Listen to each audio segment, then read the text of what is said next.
And we are live. Everyone, welcome to episode 1 of Ask Abhijit. It's great to see you all. Thank you for being here. And before I begin, I would like to express my gratitude to all of you for your support. I've been a very reluctant YouTuber thus far. I have made like 3 videos in 2 years, but you have all been subscribing and supporting me and giving amazing comments. So I would like to thank you all from the bottom of my heart. I truly appreciate your support. So I have decided to. I have a bunch of questions that you have already asked me. Ask Abhijit hashtag. I've got about more than 600 questions thus far, so I'm going to answer a few of these. I won't be able to answer all of them, but I'll try my best to answer as many as I can. So I will first answer some questions that you have already asked, and later I will take some live questions as well. So that's the format that I'm going to follow today. So let's begin with question number 1. And question 1 is it true that there was no concept of India or one nation before our independence? And India was just divided into many kingdoms that would keep fighting each other. For example, the Rajputs. So it's a good question. Was India a nation in the past? No, India was not a nation. The concept of nation and nation state is a very new concept. It's just 300 years old, approximately 300 or 400 years old. India has always been a civilization. So there's a vast difference between a civilization and a nation. A nation is a small or large geographical entity that is sovereign. A civilization is much bigger than that. A civilization has a common culture.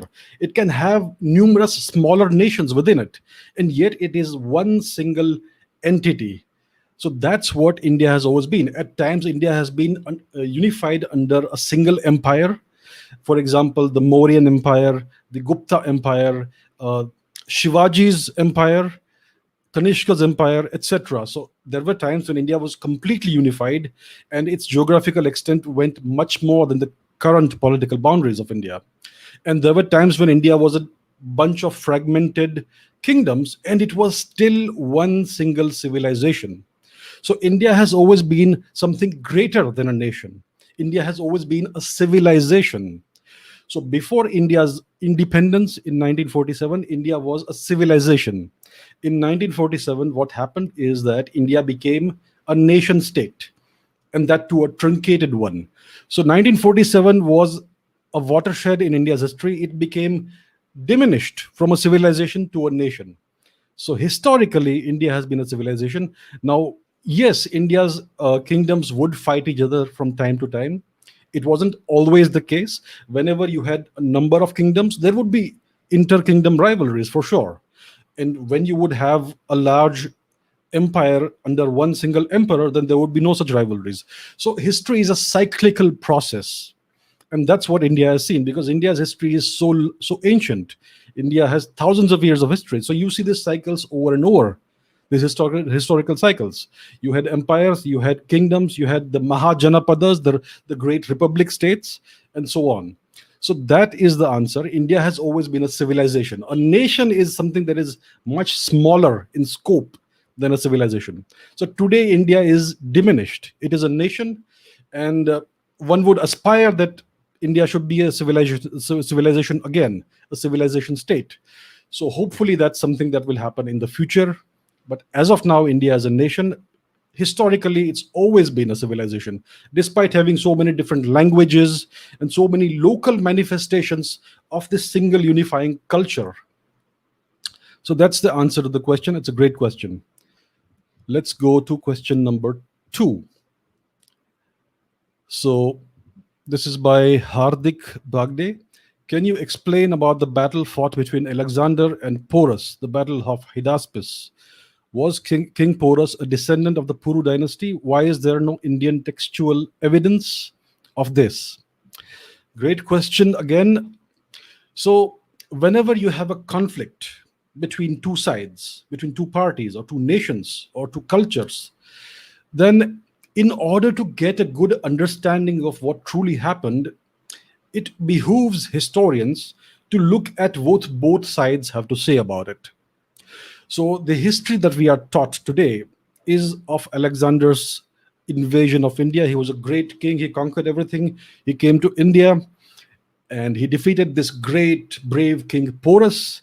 And then his soldiers rebelled against him. And they said that we are very tired. We have been away from home for so many years. We want to go back. And so Alexander acquiesced to the demands of his army, and that's why he went back. But he was victorious in India, and he could have gone further ahead if he wished to.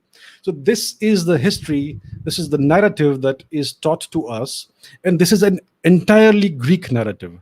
This is what the Greek historians have written about Alexander and his supposed conquest of India. The strange thing is that Indian sources from that time are completely silent about Alexander. They do not mention Alexander at all, which is very strange, isn't it? If such a great conqueror came to India's western doorstep, then how come there is no Indian mention of this great invader, Alexander?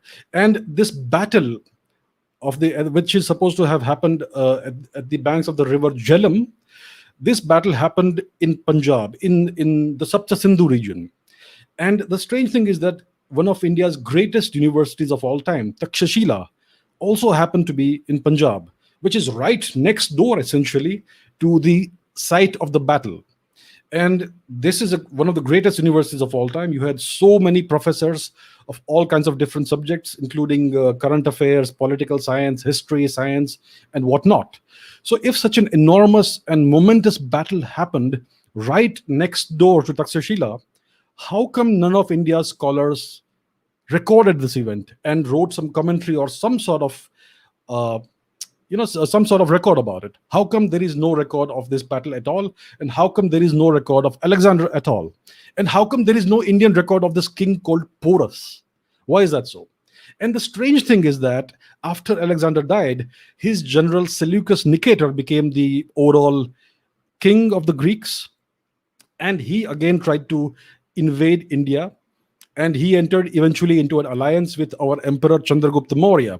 So Indian records mention Seleucus Nicator extensively. And Seleucus Nicator is the king who comes right after Alexander. So it's just a question of a decade or so.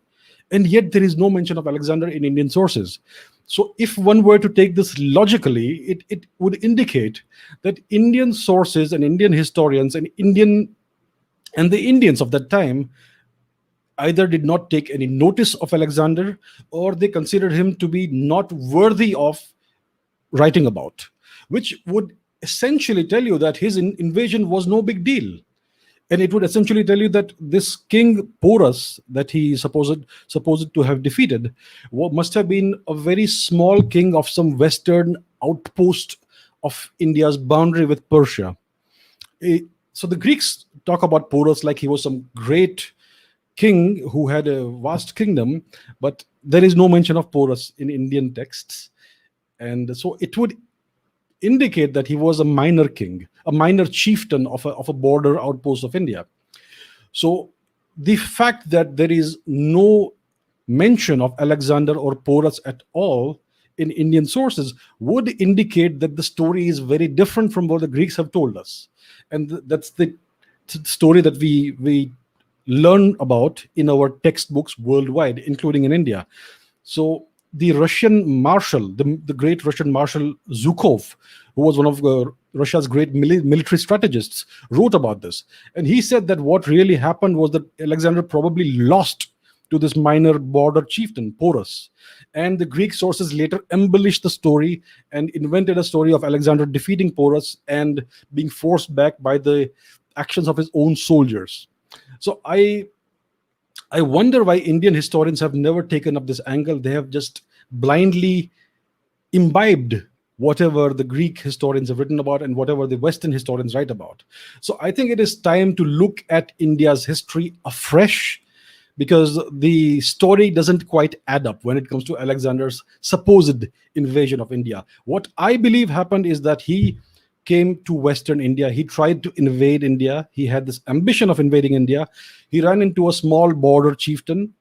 And because this guy had elephants and all that, that's why I believe that Alexander suffered a defeat in this skirmish with the Indian king. And we know that his horse died in this battle, and it is most likely that Alexander also got grievously injured in this battle with the Indians, and he had to go back to Babylon where he died. So I think that is what really transpired. We should not believe the Greek sources blindly, because it is well known that Greek sources have been known to embellish and invent history. Herodotus, the father of history, the supposed father of history, is known to have invented fictitious lands and fictitious people, people with three heads and people with three eyes and whatnot. And this is accepted as history today somehow.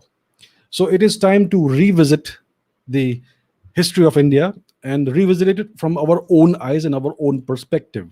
So that is what I really believe transpired when it comes to Alexander's supposed invasion of India. I think he suffered a calamitous loss in India, and it eventually led to his death. So, good question. The next question is, can there be possibilities of life existing without oxygen? And is it also possible that many planets have living organisms? So, yes, it is definitely possible for life to exist without oxygen. If you look at the early history of our own planet, then if you go back to before about 2 billion, 2.5 billion years before the present, then there was almost no oxygen in our atmosphere. And yet we had life.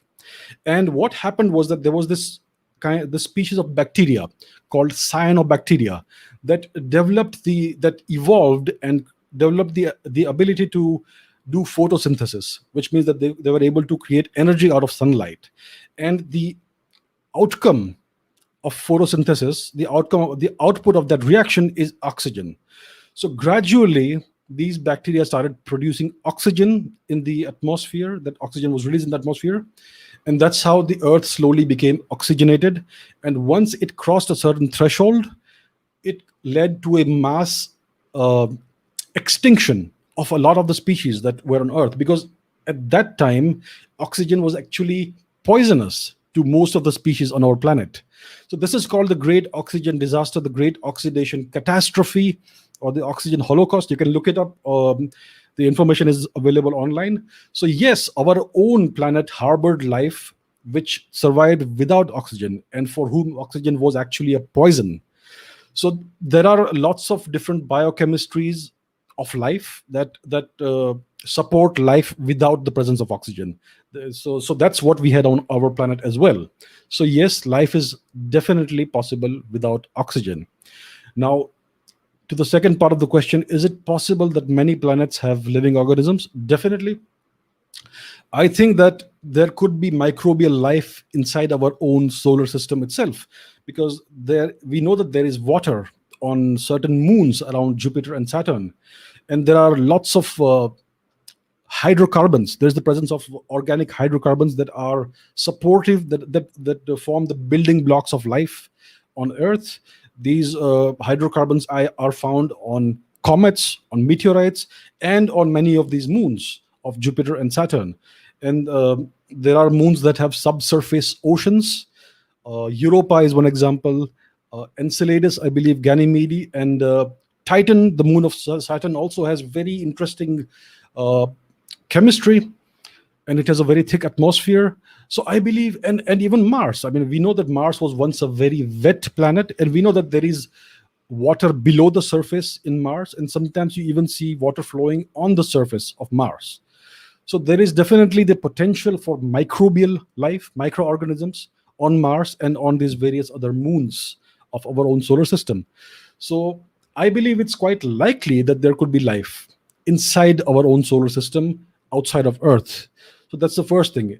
And I think that life in this form could exist in abundance across our galaxy and across the universe. And I am pretty much certain that there should be intelligent life as well, intelligence that is on par with our intelligence, or maybe it even exceeds our intelligence. We have so many stars in our own galaxy, I think approximately 400 billion stars. And we know that planets are very common. Almost every star system that we know of has been found to have at least a couple of planets. And there are I would say there are trillions of galaxies in the observable universe. So if you add that all up, there are so many planets and so many possibilities of life. And I would say that the odds are that that intelligent life should also be quite common in the universe. So yes, I believe, I'm pretty sure that life exists outside our planet, and even intelligent life may exist. So that's the answer to this question. Next question. Can you please, this is Sunny Negi, can you please explain what is the Higgs boson particle and what's the Higgs field? Right. So the best theory of physics that we have thus far is called quantum field theory.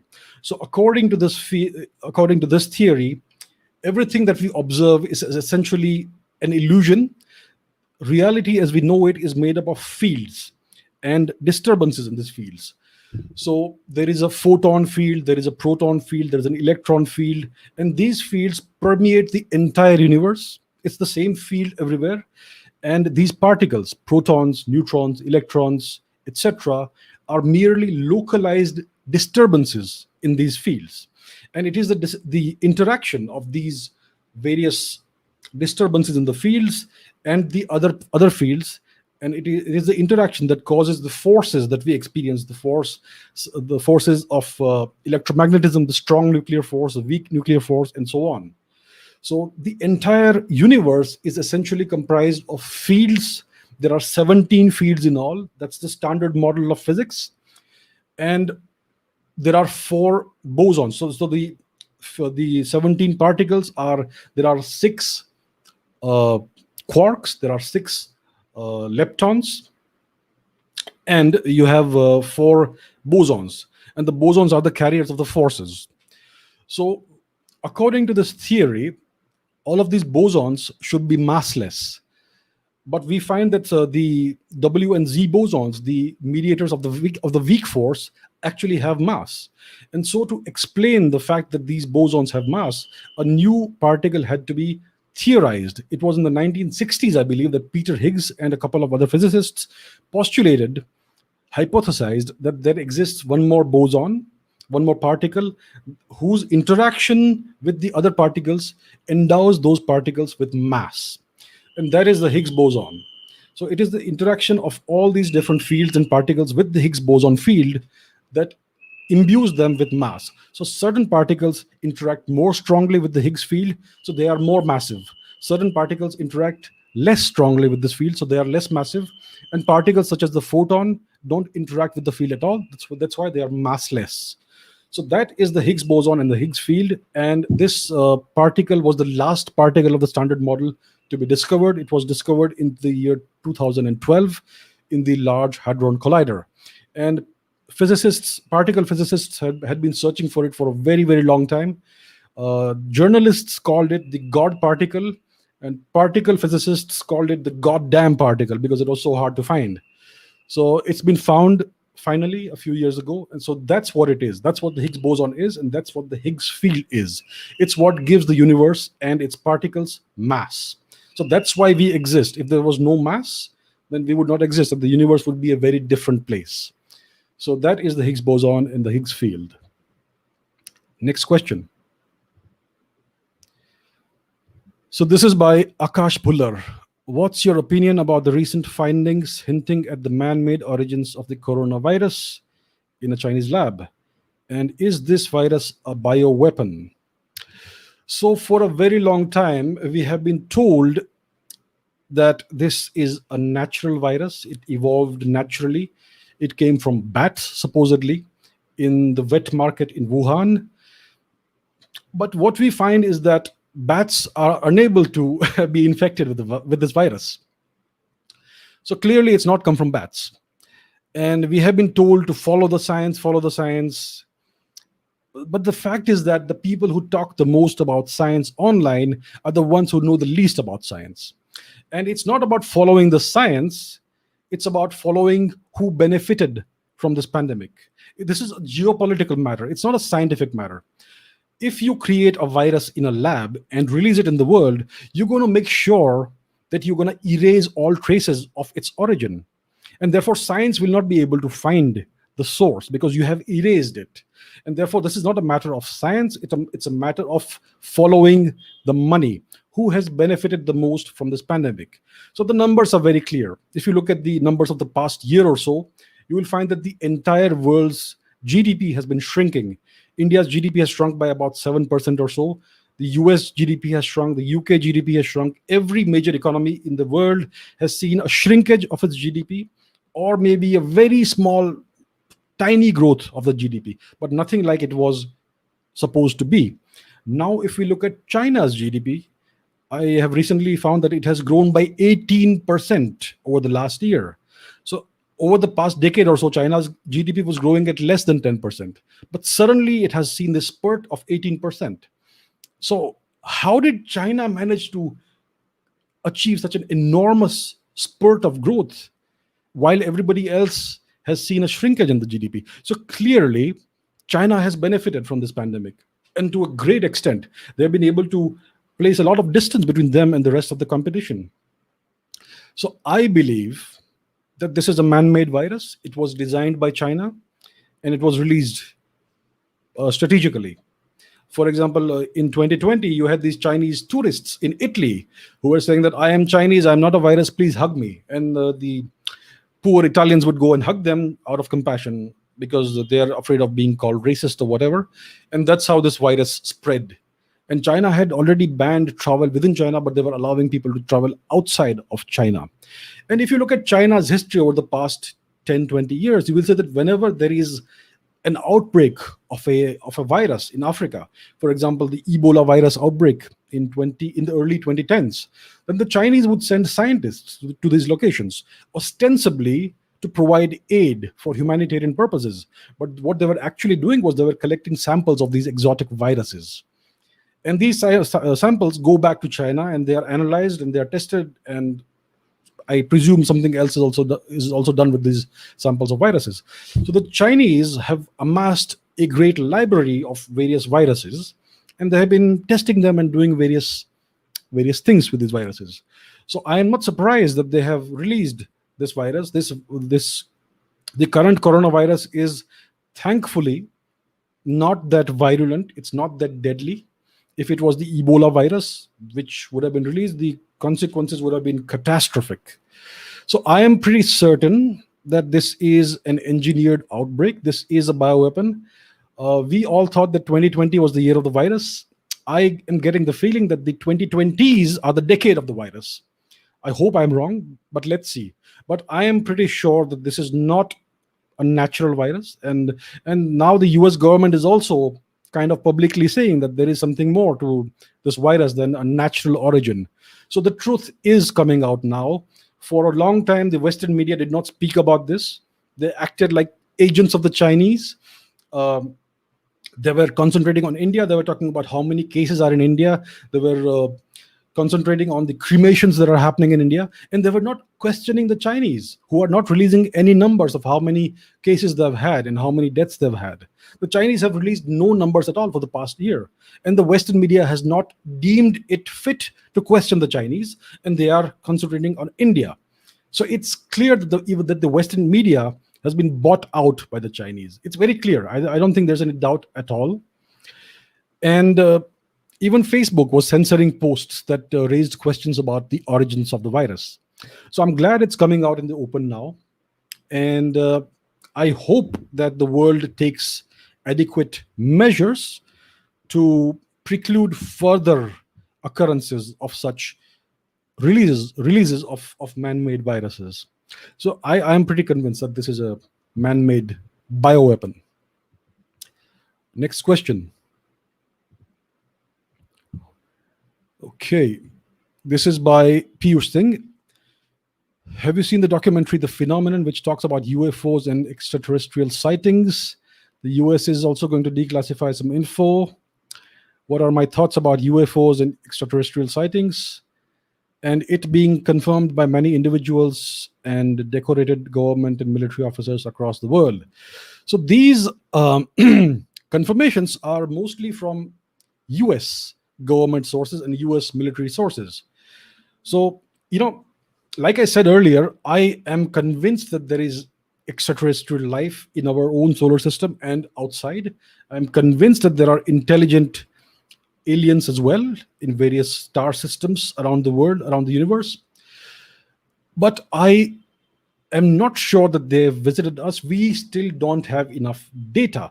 You will see that there is no scientist who is making any comments about this. No scientist is commenting about this. And the reason is that we don't have sufficient data to come to any kind of proper conclusion about the origin of these extraterrestrial sightings. So let me explain what I mean by this. Let's say that the US government declares that rainbows don't exist. Then your reaction is going to be, what nonsense? We know that rainbows exist. We have all seen rainbows.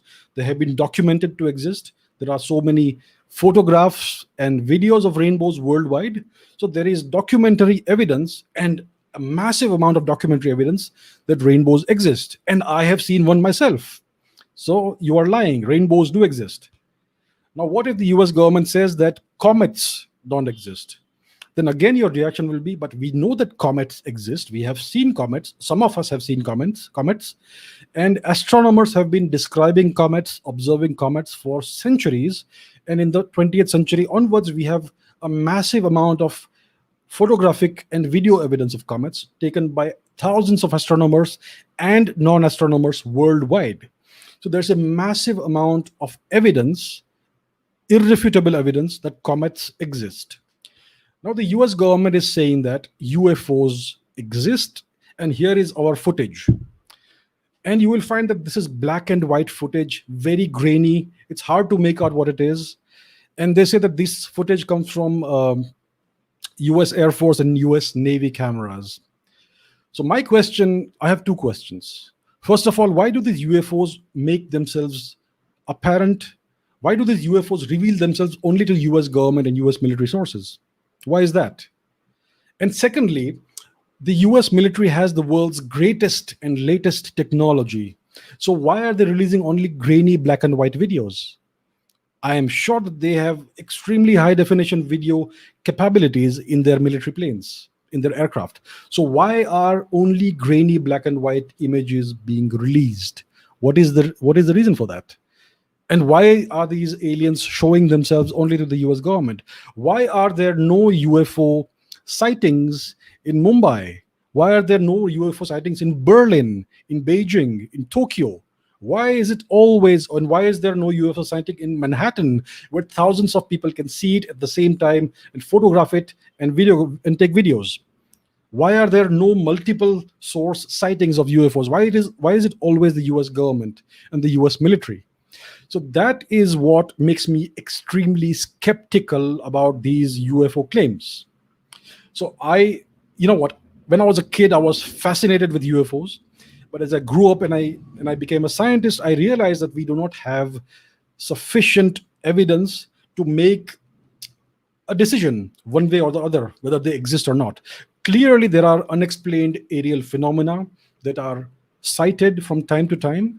Some of these have been explained. Some of them are still unexplained.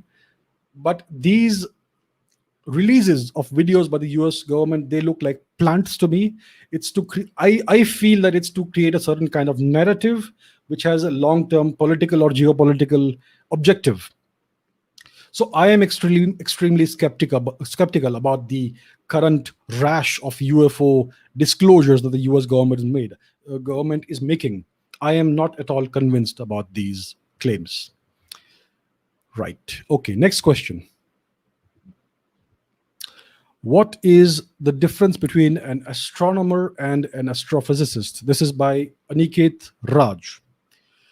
So an astronomer is somebody who observes celestial events, who observes the planets and the stars and the constellations and records the data of these observations. So it is an observational science and an observational art. That's what astronomy is. You don't need to be a physicist to be an astronomer. It helps to understand physics, but in the past, people have been doing astronomy for thousands of years without understanding the laws of physics, because thousands of years ago, we did not have the knowledge that we have today. So astronomy is an observational art and an observational science.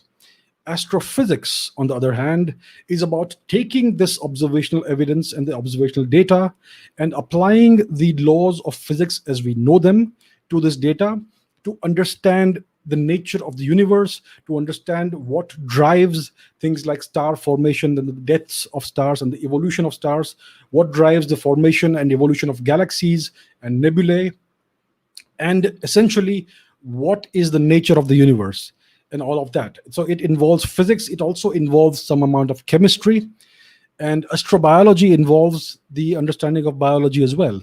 So that is the difference between an astronomer and an astrophysicist. An astrophysicist is somebody who is a trained physicist and who applies the laws of physics to understand the universe better.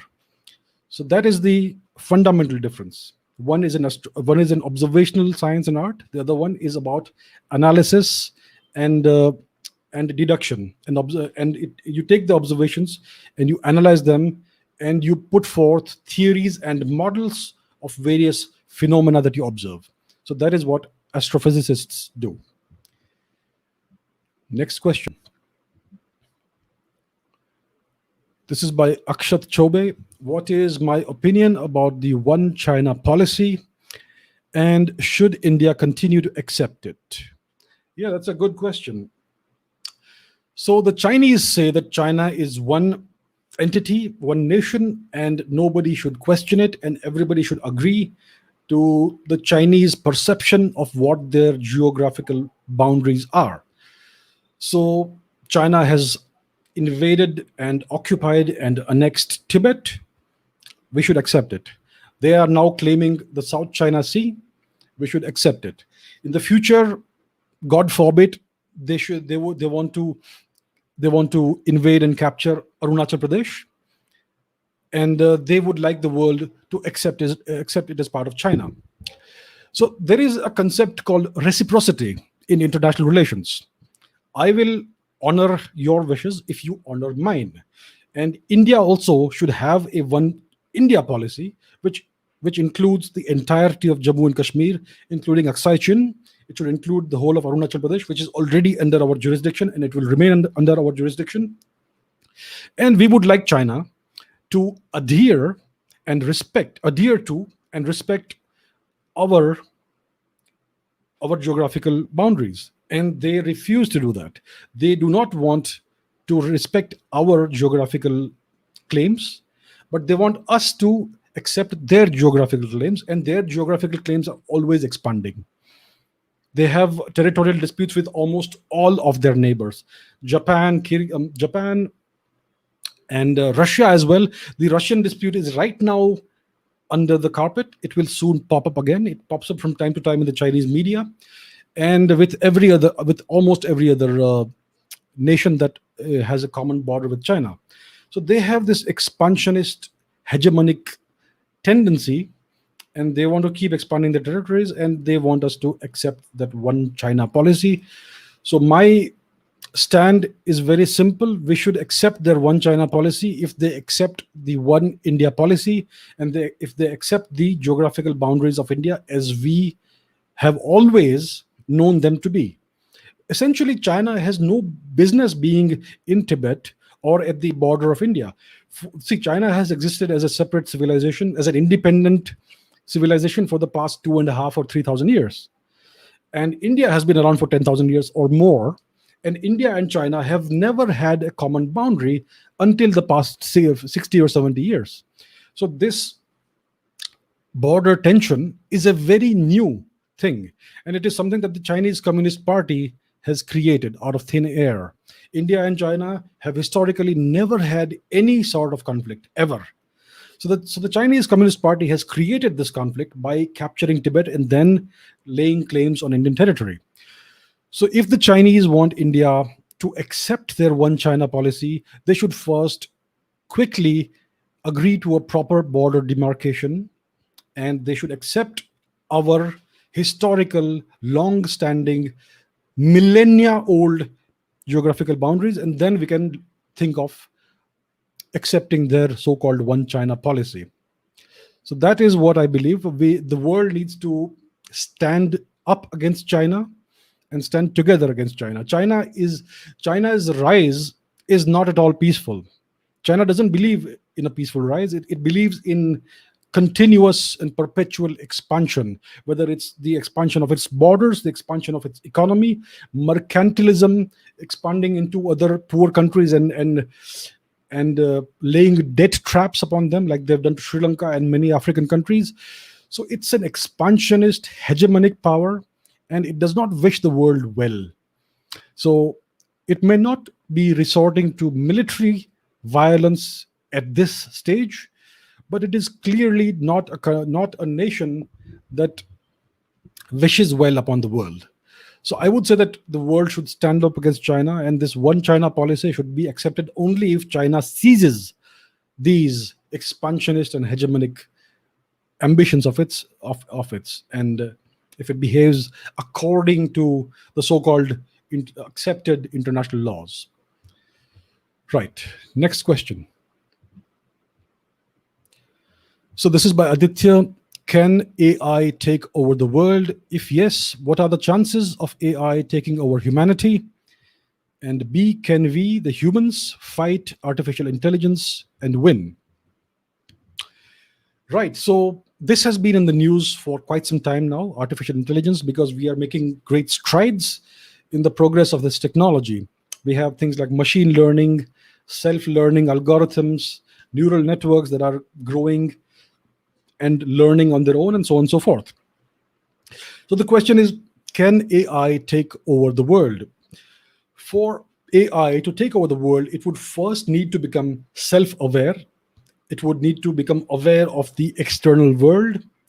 It would need to become conscious, and it would need to start to understand the difference between itself and the external world. So think about when a human being is born, they have no awareness of either themselves or the external world. It takes several months for them to become aware of their existence as being separate from the existence of the world. And it takes time for them, many years, to understand the world properly, to gather information, to process that information, to start seeing the patterns that recur throughout the world, and to make sense of the world overall. So it takes many years for a human being to achieve that level of understanding of the world at which they can start making a difference in the world. Now, AIs will also need to go through these steps if they become conscious and self-aware.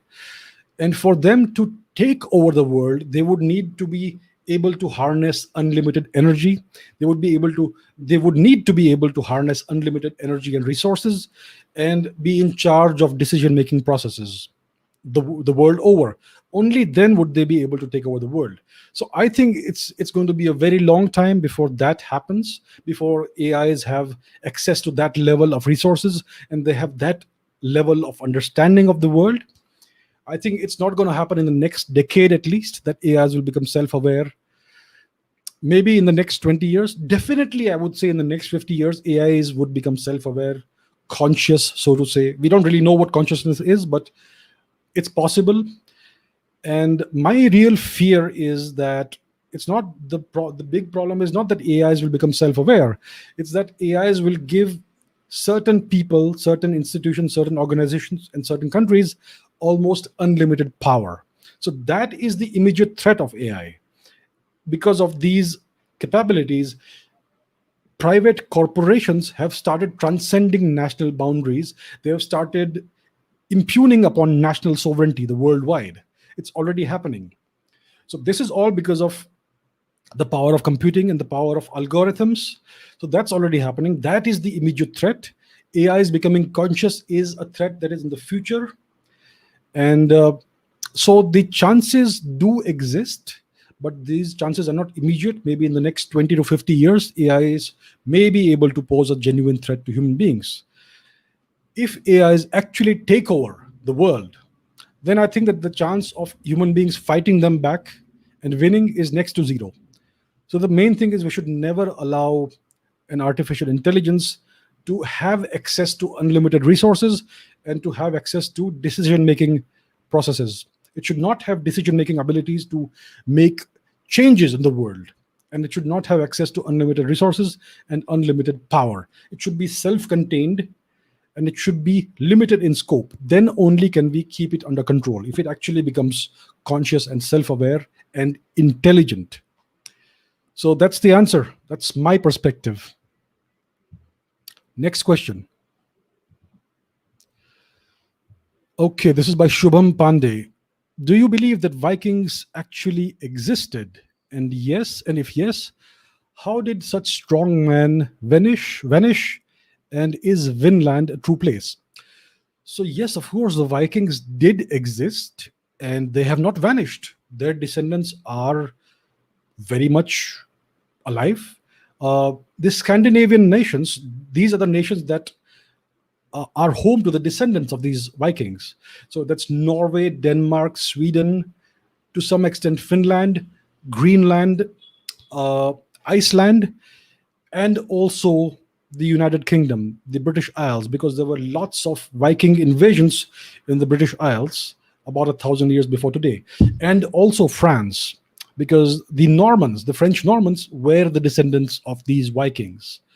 So yes, they did exist, and they have not vanished. Their descendants are very much present in the world. They are present in Northern Europe and Western Europe. Is Vinland a true place? Yes. So Vinland is most likely the northern tip of Newfoundland, which is an island in northwestern North America. It's part of Canada today. So they have found evidence of one Viking settlement over there. It's called L'Anse aux Meadows. So that is clear, irrefutable evidence that there was a Viking presence in North America. They have found one site thus far. I'm sure there are more archaeological sites waiting to be discovered. So it is definitely true that the Vikings crossed the Atlantic Ocean much before Christopher Columbus. They discovered North America. They even settled there. We don't know what happened to their descendants, whether they interbred with the Native Americans and assimilated into the population, or whether some sort of misfortune befell them and then they vanished. We don't really know what happened. But yes, they did cross over and they did settle North America for some time at least. Okay, next question. This is by Mohit Pal. Can you explain how quantum is connected in our day-to-day life? Right. So what is the relevance of quantum physics and the quantum world in our day-to-day life? So you see, the world that we live in, it emerges out of the microscopic world. The flesh and blood that we have in our bodies, the fabric we wear, the world around us, it is made up of microscopic particles. And all of these particles, these microscopic particles at the atomic and molecular and subatomic level, obey the laws of quantum mechanics, quantum physics, and quantum field theory. So every phenomenon that we observe in the mundane day-to-day world is a phenomenon that emerges from the quantum level. Now, certain quantum phenomena are present to us, are observable to the naked eye. For example, if you see a crystal of quartz, for example, the crystal structure, the crystalline structure of quartz or any other crystal is governed by the laws of quantum mechanics. So that is it's a macroscopic quantum object that we can perceive in our daily life. If you look outside the window in the morning and look at the sun, don't look directly at it, but you see the sunlight. That sunlight comes from the sun. The sun is an enormous nuclear reaction. It's an enormous fusion reaction, which is a quantum process. And a fun fact, every photon of sunlight that emerges out of the sun takes thousands of years to emerge out of the sun, maybe millions of years, because it is absorbed and reabsorbed and emitted and reabsorbed trillions of times inside the sun before it's able to emerge out of the sun's atmosphere. So every photon of sunlight that reaches us was born either thousands or millions of years ago inside the sun, in the interior of the sun. And it takes that much time to traverse the distance from the interior of the sun to outside of it. So that's a quantum phenomenon. and everything else that we observe emerges out of the quantum domain. The laws of quantum physics are not observable to us to the most part, because quantum phenomena either collapse or they decohere, and they become classical phenomena, which is the laws of classical physics. So that is the relationship between the quantum world and the ordinary world. The ordinary world emerges out of the quantum world, and it the laws of quantum physics are very non-intuitive. They are very strange, and the paradox is that they give rise to the laws of physics that we know, and the which seem so ordinary to us, except the law of gravity, which we still don't understand. So that is how the ordinary world emerges out of the quantum world. That is the relationship. There is a direct relationship between the quantum world and our day-to-day world. Next question. So this is by, I don't know. And it says, why is the Indian education system based on ranks? Why is the syllabus outdated? I am 17, a non-science student. I regret why the system is all about marks and ranks. Is there any way left? Will I be able to create tech products through self-study? What advice would you give to me? So I would say that yes, India's education system is obsolete. It is outdated. It still behaves as if we are living in the 19th century. It's based upon marks and ranks and degrees. So the objective of the system was to create clerks. If you have a degree in the Indian education system, it means that you are obedient, you don't ask questions, you can write clearly, you can write long essays, and you will make a good clerk. That's essentially all the Indian education system does. It is designed to turn out clerks and peons. It is not designed to turn out leaders or thought leaders or innovators. It crushes your creativity and your intellect and replaces it with something very, very different, and something that is not conducive to having a good society and a strong nation. So I would say that you should not give up hope, because the coming years are going to see the emergence of technologies, and technology is already permeating the entire world. Today, you don't need to have a job in India. You can have a job anywhere in the world from while sitting at home. So it's all about skills. You need to learn skills. If you know how to do programming, if you know how to create websites, then you can create a bunch of websites, create a portfolio, advertise it online, and you can get work, very well-paying work. If you know how to do video editing, you will get work as a video editor. If you know graphic design, if you know audio design, audio editing, or any of these skills, if you know search engine optimization. So these are all skills that don't require any degree. You can excel at these things without ever needing to earn a degree. And when somebody is looking for a programmer, they don't look at their degree, they look at the kind of work they've done. So what you need to do is you need to acquire these skills.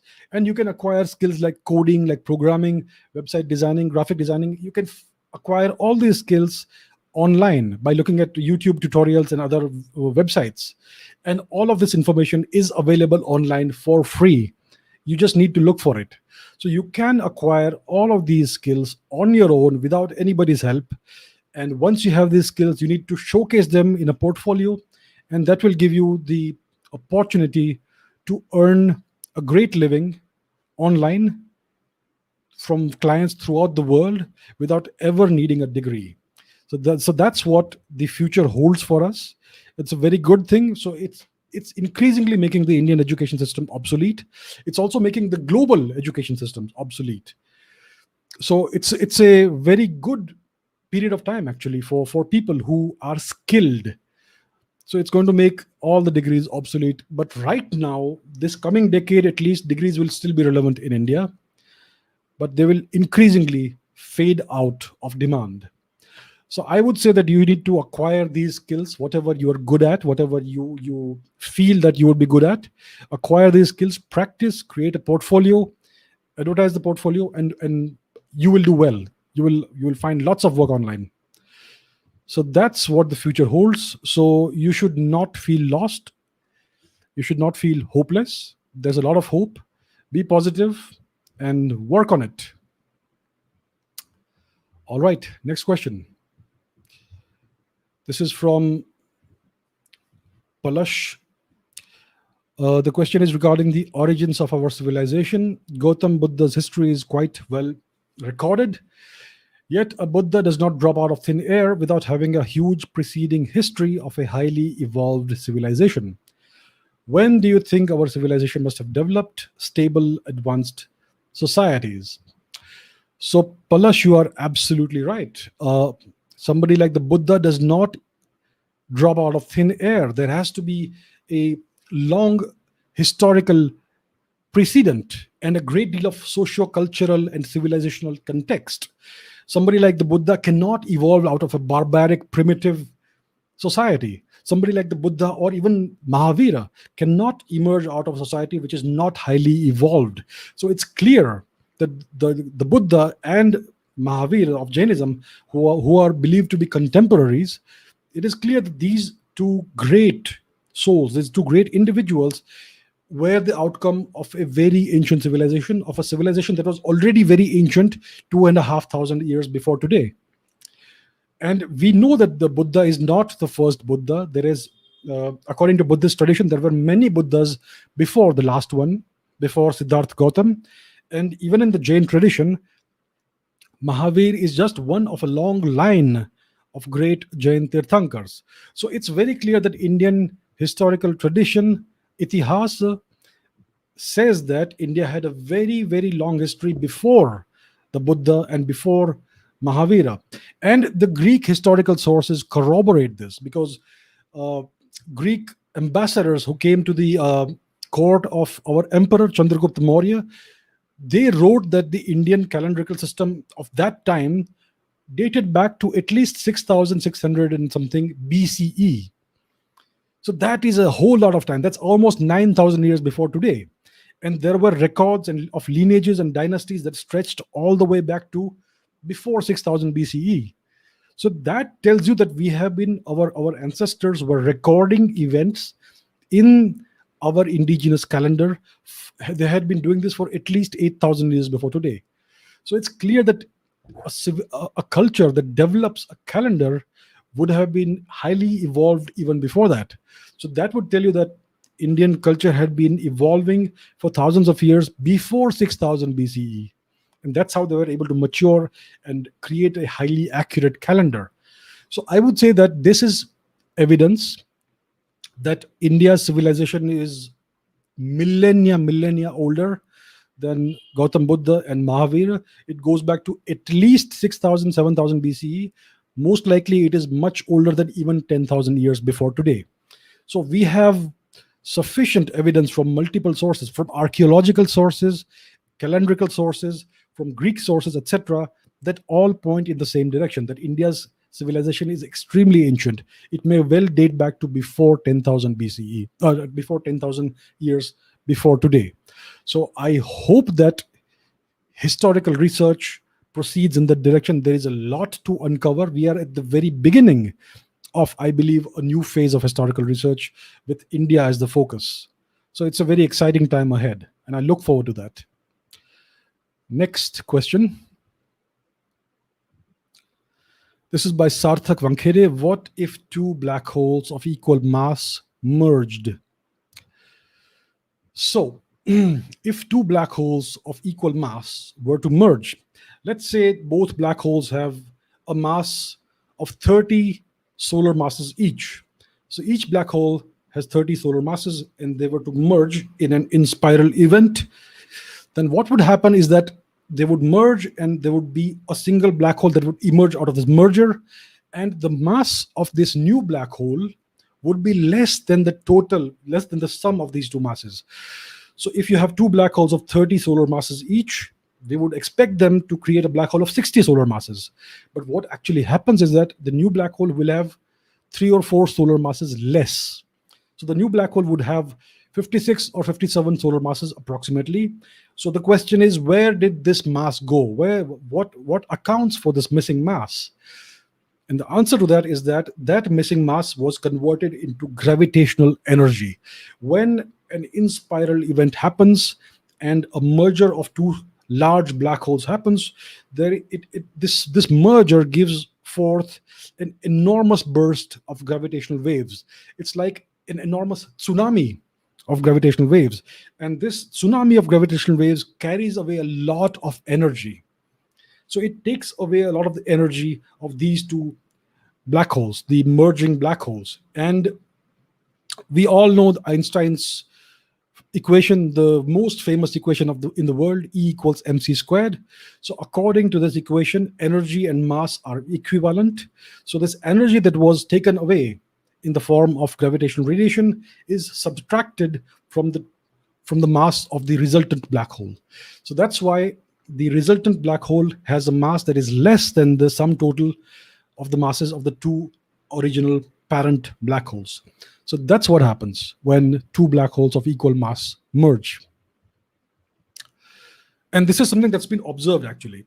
When the first detection was made of a black hole merger, it was found that the two black holes had masses, that the resultant black hole had a mass that was less than the mass of the two, than the total of the mass of the two original black holes. You can look it up online. Right, next question. This is by Lusna Pradhan, details about Saraswati River. So, the Saraswati River has been an object of great controversy for more than a century. The first Western records of this river date back to the 19th century, I believe, or even before that, when British archaeologists and explorers found evidence of a dry riverbed in Western India, and they interviewed many local people, and who all told them this ancient story that there was once a great river over here which was named the Saraswati, and it has dried out a long time ago, but we still believe that it is flowing underground or something like that. So these records have been there. They date back to the 19th century at least, and these are European records. And there is clear evidence of a great dry riverbed. If you look at Google Earth, so if you know where to look, you will find that there is a great dry riverbed, which is enormous. It's an enormous ancient river which has dried up. And so this has been an object of great controversy. Western historians and even Indian historians have been denying this for almost a century. They have been denying the existence of such a river. They have been calling it a myth. But unfortunately for them, now the scientific evidence is too much to ignore. There is incontrovertible evidence of the presence of a great ancient river in Western India. It flowed from the Himalayas all the way to the so-called Arabian Sea. It flowed into the Arabian Sea in the region of present-day Kutch. So this is a very great river. It was greater than all of the other rivers in the Sapta Sindhu region. It was definitely bigger and wider than the Indus River. And therefore, this ancient phase of our civilization that is called the Harappan phase of India's civilization should actually be called the Saraswati phase of India's civilization, because this dry riverbed is exactly where our histories, our itihas says it would be. So it is clearly none other than the great ancient Saraswati River, and it has been determined to have dried out about 1500 BCE or thereabouts. And what we find is that there are thousands of unexplored archaeological sites on the banks of this dry riverbed. And there are more ancient archaeological sites on the banks of the Saraswati than on the banks of the Indus. So clearly this was a more significant river than the ancient Indus River. And what happened was that this river dried out because of climate change. So what happened was that in ancient times, the Indian monsoon was much more intense. It was much heavier than what it is today. And around 6000 BCE or thereabouts, the Indian monsoon started declining slowly. And the Saraswati River was fed by the monsoons and also by glacial melt from the Himalayas. So because of the decline, the gradual decline of the Indian monsoon, the river started drying up over the centuries and the millennia, and it stopped reaching the sea about 1500 years BCE. And even today, some portion of it is still extant in the northern part of India. It's called the Ghaggar Hakra River. It is a seasonal river. It is dry for some months, and it flows with some water for some months in the year. So there is no doubt about the evidence of this river, and the fact that this river existed it gives us a very good handle on the date of the Rig Veda, because according to mainstream history, so-called mainstream history, the Rig Veda was written around 1200 BCE. Now the fact is that the Rig Veda extensively mentions the Sarasvati river, and it mentions a great river. It calls it the mother of floods. It calls the Sarasvati a loudly roaring river, and a river that was prone to flooding very often. It was clearly a great river. It was clearly a much greater river than the Indus. And that is what the Rig Veda has recorded. So clearly, the Rig Veda was written at a time when the river Sarasvati was in its prime, and not when it was drying out or after it dried out. So that would place the Rig Veda to around 6000 BCE, 8000 years before today, and not at 1200 BCE, like our so-called eminent historians would like us to believe. So things are changing. Scientific evidence is dismantling and debunking the colonial narratives of history that we have been learning and we are still learning today. So it's great. So the Saraswati River did exist, and it is now being written about, and it is being scientific research papers are being published about it in very prestigious journals like Nature. So it's now become mainstream. It is now accepted that it existed, and it's extremely inconvenient for colonial theories like the Aryan invasion theory and so forth. So that's a brief piece of information about this river. Next question. It is by Sumona De. Can you please speak about the origin of the Bengalis? Are they of Aryan or Dravidian origin? Okay, so Bengal. So Bengal has had a very long history, like the rest of India. Before the Islamic invasion of Bengal, it was called Vangadesh. So the word Vanga became Banga, and it became known as Bengal eventually. So before the Islamization of large parts of Bengal, it was called Vangadesh or Vanga Pradesh. And the British, when they first reached Bengal, they wrote about it as being the most prosperous province of India. So it was an extremely prosperous, beautiful, bountiful land full of extremely civilized people and very prosperous people. There was a great deal of prosperity, very high living standards, and that's how it was. And the history of Bengal goes back at least 2000 years. There are there's this archaeological site called Chandraketugarh in Bengal, which is more than 2000 years old. And it has this beautiful carvings and sculptures of all kinds of social events, kings and queens, and tournaments and festivals and celebrations and temples.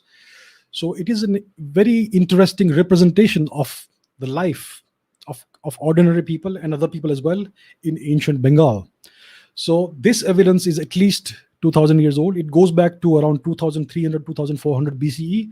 But as with the rest of India, there has been almost no archaeological work done in Bengal. If you were to do that, I am sure that the history of Bengal would be extended to many thousand years before today. So, like the rest of India, Bengal has had a very long and prosperous history. It's only in the past 300 years or so that Bengal was ravaged by colonialism. It was subjected to repeated famines, terrible famines by the British. Millions of people died each time, and it was reduced to poverty. And they partitioned Bengal in the early 20th century, This eventually led to the formation of Bangladesh.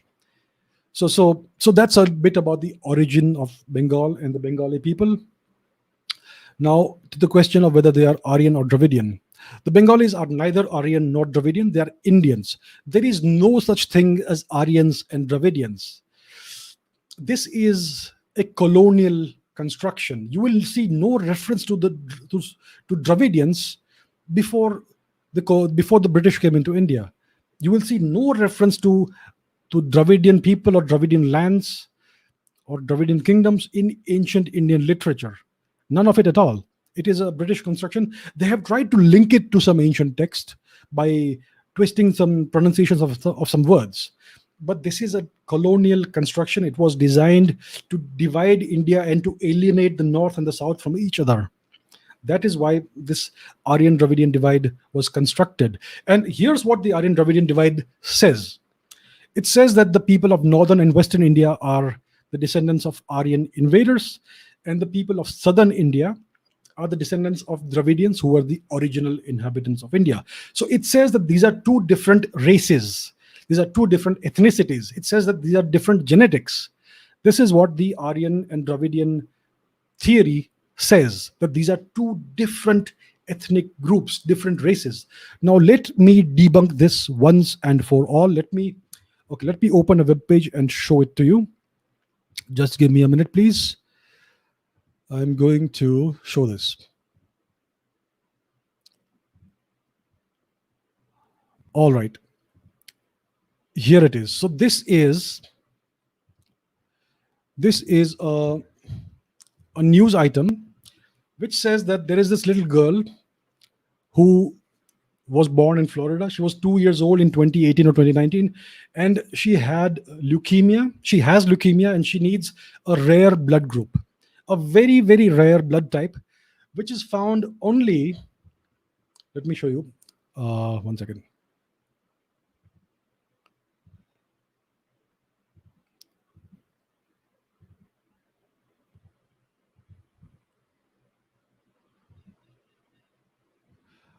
Okay, this is the one.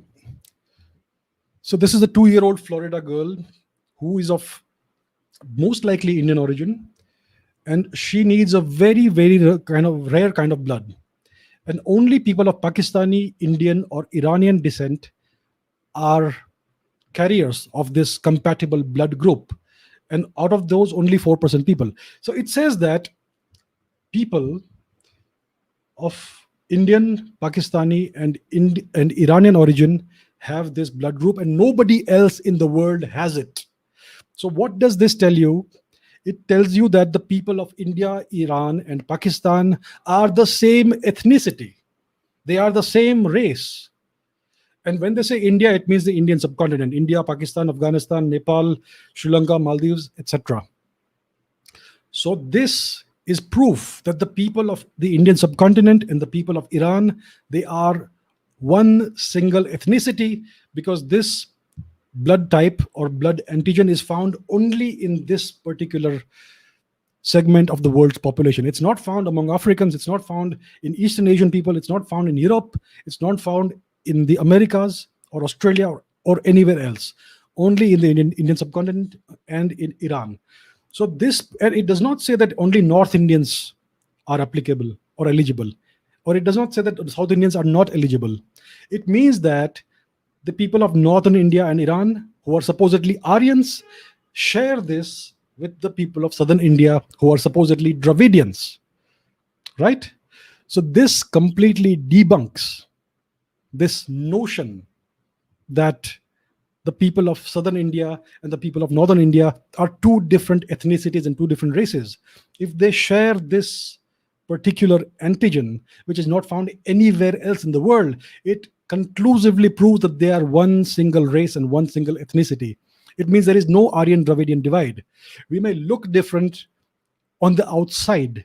Some of us may be taller, some of us may be shorter, some of us may have fair skin, some of us may have darker skin, and yet we are the same ethnicity. Muttaya Muralidharan is the same ethnicity as Imran Khan, right? That's what it means. We are the same people. So there is no such thing as Aryan or Dravidian. The people of Bengal are Indians. They are neither Aryan nor Dravidian. They are simply Indians. And that is the answer to your question. Okay, next question. Right. This is from Sanchita Mondal. I am a mother of an 8-year-old girl. In this COVID situation, schooling system is broken down. Can you please guide me how in future education system will be, and how can small students prepare for the future? So I kind of answered this earlier, but let me go back into that. Small students, young students, like people who are like kids who are 8 years old and thereabouts, they have a very bright future ahead of them, because the future of the world is going to be all about technology. It's going to be all about skills. Degrees will very soon become irrelevant. If you have skills like programming, like website design, like graphic design, video editing, search engine optimization, and much more, skills such as these technological skills, then you will be able to prosper in the future world, in the coming world, of the coming years. So I would say that a child who is 8 years old should have plan A and plan B, and both should be executed simultaneously. Plan A is go through the Indian education system, get your degrees, go get your 10th standard degree, 12th standard degree, get a college degree, but also at the same time focus on developing skills, technological skills. All kids are great at technology, especially Indian kids. Indian kids are the most intelligent kids in the entire world. They learn technology very naturally, right? You will find 6-month-old kids who are, fiddling around on smartphones. So I would say that go through the education system, get your 8-year-old girl the degrees that are required, but also make sure that she gets a uh, good amount of education in developing technological skills, because in the future, that's what's going to be really relevant. So that's my short answer. The future is going to be great. We have to stay positive. We should be positive, and we should prepare for it properly. So this is how we do that. All right, next question. This is from Anshu Gupta. Please explain the law of karma. So in physics, there are these conservation laws: the law of conservation of momentum, the law of conservation of mass, the law of conservation of charge, and so on. So now karma is not about physics. It's not about science. It is something that transcends science. Karma is about philosophy and spirituality. But the law of karma is also a conservation law. It is the law of conservations of actions and their merits and demerits across lifetimes. It says that the law of karma says that everybody has an immortal soul, and that whatever actions you perform in a certain lifetime will accrue merits and demerits based on the nature of those actions. If you do good things, you will accrue merit. If you do evil things, you will accrue demerits. And all of these merits and demerits will be conserved across lifetimes, as long as the soul exists and as long as the universe exists. So that is the law of karma, put very simply. It's the law of conservation of the merits and demerits of actions applicable to every soul across lifetimes. That's how a physicist like me would see it. Hope that helps. All right, next question. Okay, this is by Vansh Bora. How did scientists figure out about the multiverse, and is there any proof about it?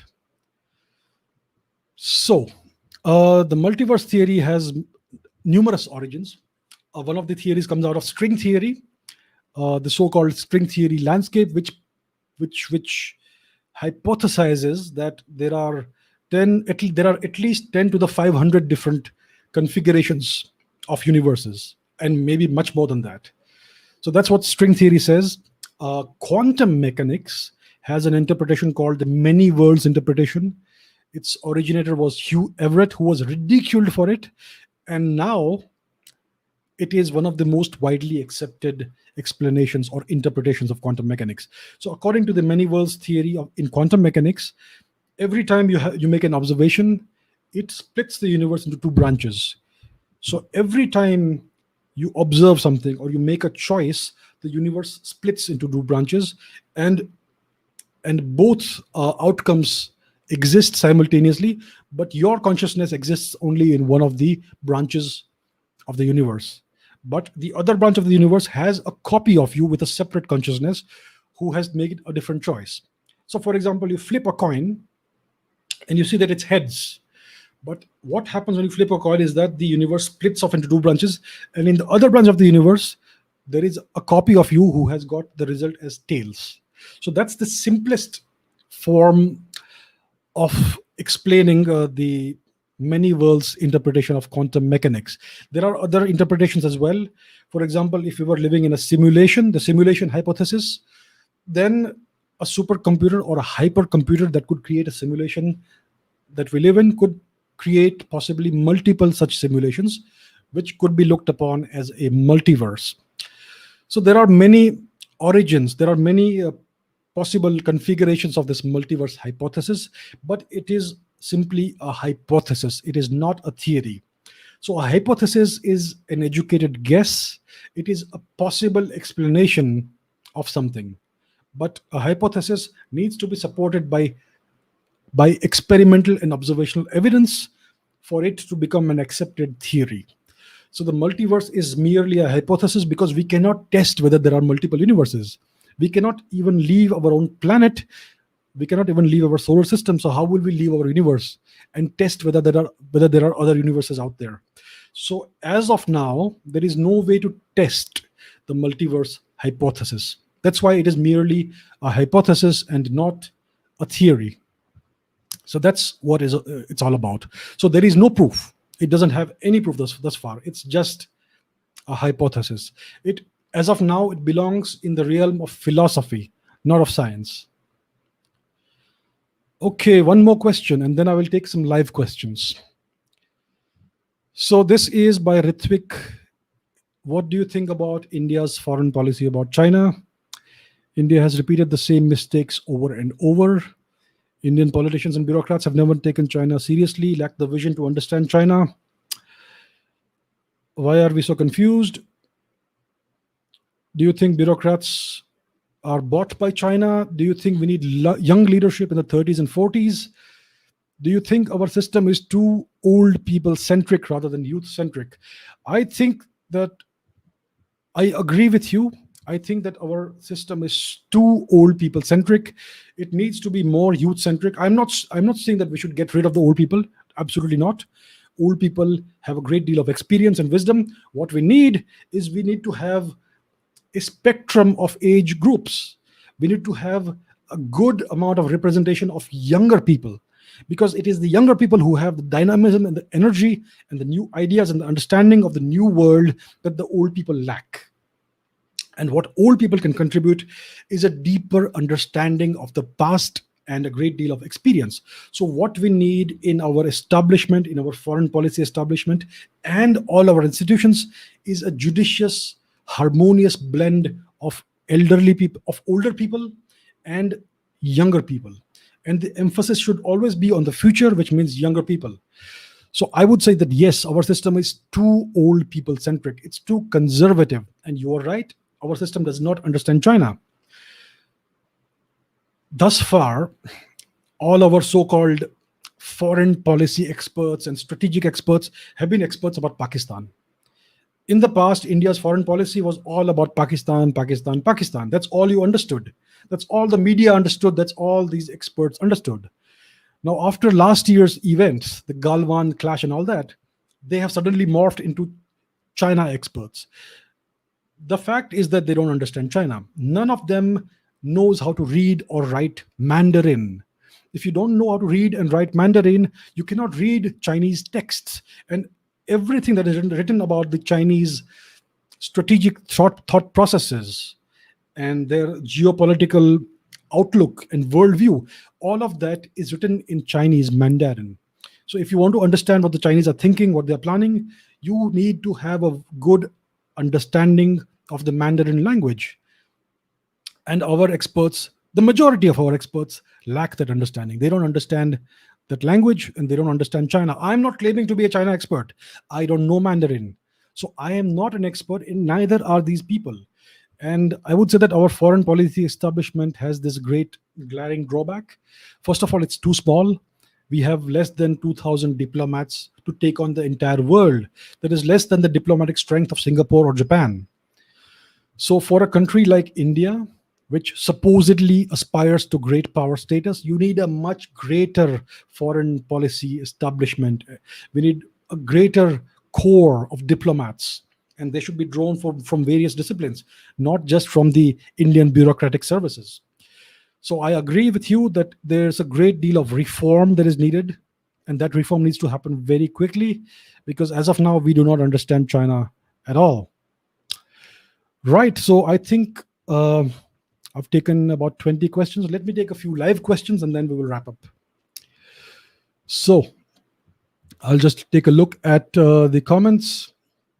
There's a question about the Cold War. Why does our educational system... 1 minute, let me find that. Wow, there's a lot of questions. Thank you, everybody, for all the questions. In the Srinivas Ramanujan, Higgs boson, I spoke about that. Yes. Yes, Balu, I have I have spoken about the Higgs boson, so I'll take a different question.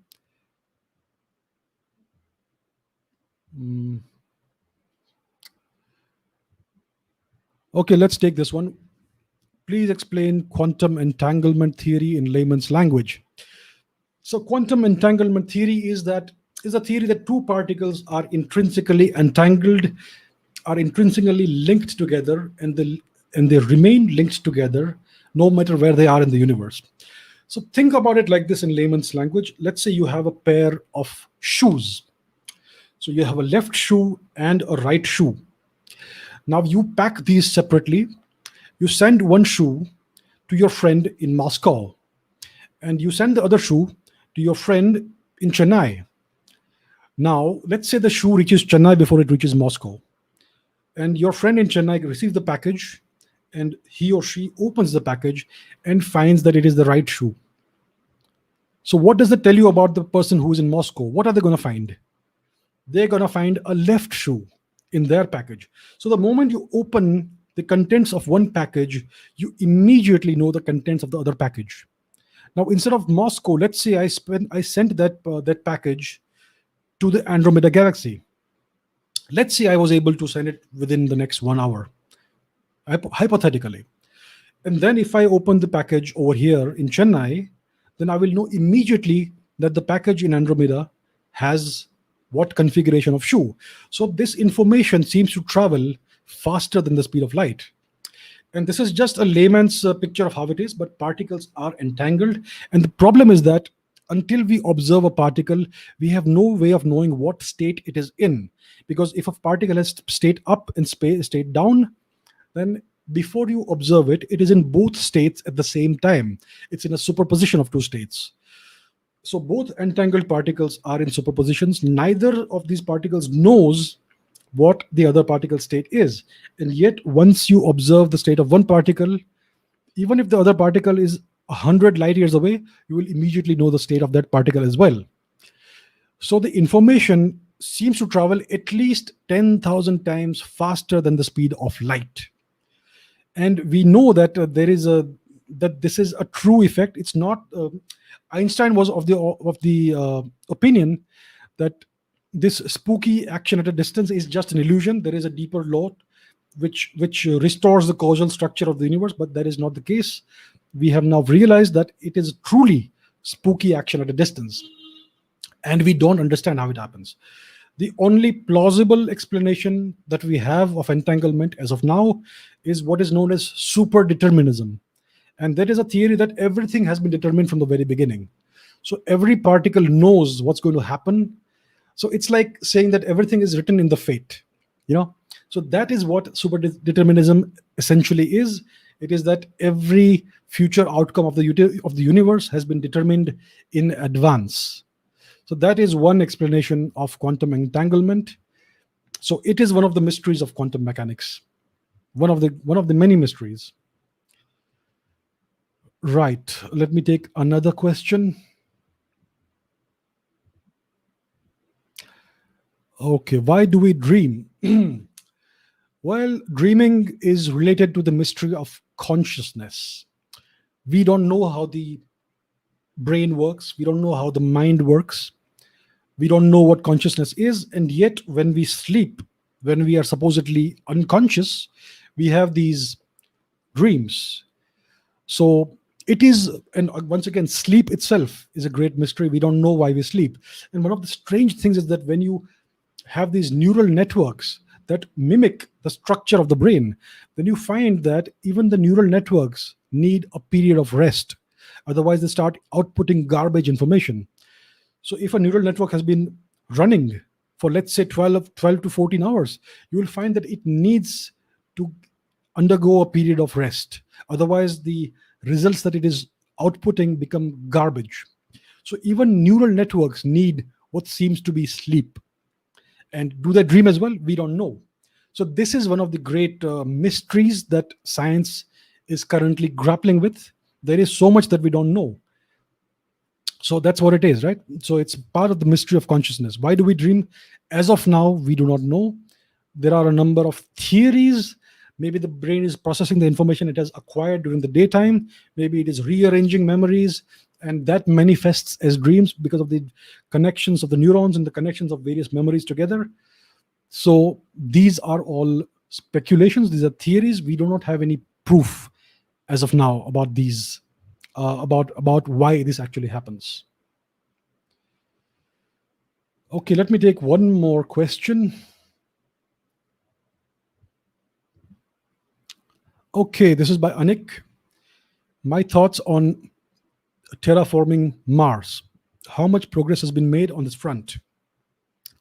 My thoughts on setting up a base on the moon, tapping asteroids as a source of energy. Well, to terraform Mars, we would first need to get to Mars, and that is not going to happen anytime immediately. Maybe by the 2030s, we may send the first missions to Mars. That is, the Americans will do it. Elon Musk has plans. NASA has plans. So the Americans will most likely try doing this in the 2030s. The Russians may have plans. They may be working with the Chinese in this matter. So the first tentative baby steps will be taken most likely in the 2030s about reaching Mars. Now, in order to terraform a planet like Mars, you would need a substantial human presence on Mars. You would need tens of thousands of people, and you would need to transfer a great deal of equipment to Mars, either transfer it there or to build new equipment on Mars using the local resources. So you would need to do mining on Mars. You would need to extract metals and other resources, create machines, and create settlements. And then you can think about terraforming the planet. Now, terraforming Mars would basically, what we are thinking is that we should escape the Earth and go to Mars, because we have ruined Earth. We have messed it up very badly. My point is that if we have messed up the Earth so badly, what is the possibility that we'll not do the same on Mars? We're going to have the same patterns of behavior that we have here on Earth. So what we'll do is we will mess up the Earth, then we will escape to Mars, then we will mess up Mars as well, and then where do we go? So that is the dilemma that we are currently grappling with, because the system that we are currently following, the system of this relentless pursuit of endless growth, of endless GDP growth, we think that we can have endless GDP growth on a limited planet, on a planet with limited resources. It is only going to end up in disaster. So this system, this capitalist exploitative system which exploits the environment, needs to be abandoned for something that is better. I am not advocating Marxism or socialism or communism. I am just saying that we need a better system than what we are currently following. So that's what we need to do. Terraforming Mars, it may be possible in the future. I would not want us to nuke Mars. We have ice caps on the poles of Mars. Elon Musk says we should nuke them to quickly bring about a radical change in the in the atmosphere of Mars. I would be strongly against that. We should not take actions that we have no way of reversing. So as of now, very little progress has been made about this. My thoughts on setting up a base on the moon, it's going to happen very soon. It's going to happen in this decade. The first steps will be taken by the Americans, most likely in 2024. The Chinese are already making progress. They are sending probes to the moon. India has been trying it. Our last mission was a partial success, Chandrayaan 2. Our lander could not make it in one piece. We're going to try it again, maybe this year or the next year. So the Americans are going to have a base on the moon by 24, 25, definitely in this decade. Most likely the Chinese and the Russians too. And I hope that the Indian government also takes steps, because we cannot afford to be left behind in the space race.